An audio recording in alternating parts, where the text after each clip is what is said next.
నిజామాబాద్ వ్యవసాయ market committee chairman గా ముప్ప గంగారెడ్డి, వైస్ చైర్మన్ గా రామచందర్ బాధ్యతలు స్వీకరించారు.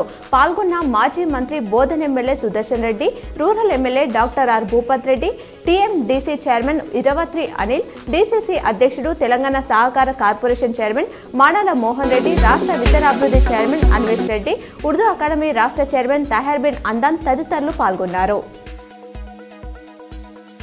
ఉమ్మడి జిల్లా వ్యాప్తంగా దేవి శరన్నవరాత్రి ఉత్సవాలు ఘనంగా కొనసాగుతున్నాయి. 5వ రోజు స్కందమాత మహాచండీ దేవి అవతారంలో భక్తులకు దర్శనమిస్తున్నారు. ఉమ్మడి జిల్లా వ్యాప్తంగా బతుకమ్మ సంబరాలు ఘనంగా నిర్వహిస్తున్నారు.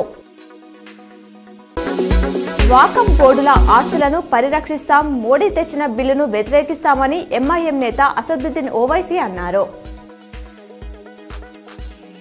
దసరా బతుకమ్మ పండుగలకు డీజేలను అనుమతించాలని జిల్లా డీజే సంఘం నాయకులు నాగరాజ్ తదితరులు సిపిని కోరగా నిబంధనల మేరకు అనుమతించారు.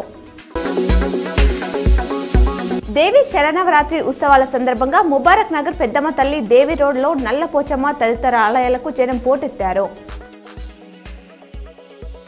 నగరంలోని వెల్మ సంఘం ఆధ్వర్యంలో బతుకమ్మ వేడుకలు ఘనంగా జరిగాయి. ముఖ్య అతిథిగా మాజీ జిల్లా పరిషత్ చైర్మన్ దాతనగారి విఠలరావు పాల్గొన్నారు.